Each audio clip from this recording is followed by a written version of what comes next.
The weight of the first mountain. The rookie's reign. The sky over Oregon didn't just turn gray, it turned a bruised, heavy purple that seemed to press down on the roof of Leo's Freightliner. He was 24 years old, 3 weeks out of CDL school, and currently descending the notorious Cabbage Hill. In the classroom, the 6% grade was a statistic on a whiteboard.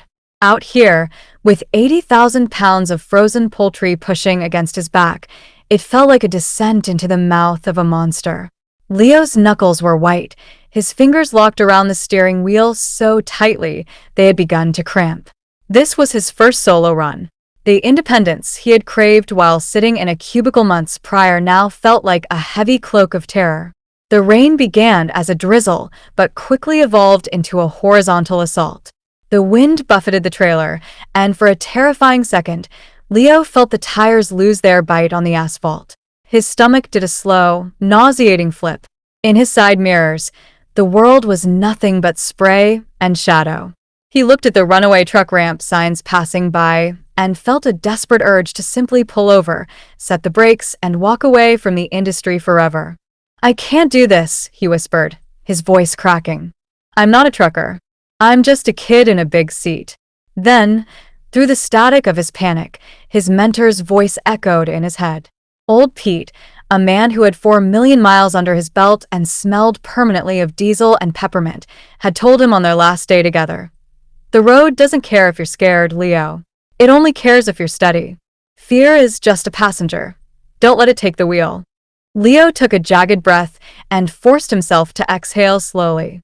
He didn't focus on the bottom of the mountain. He focused on the next 100 yards.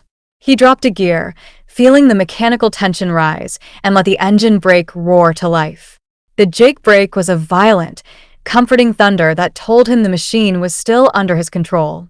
He stopped fighting the wind and started dancing with it, small, rhythmic corrections rather than panic jerks. He realized that the truck wasn't his enemy. It was a tool that required a calm hand to function.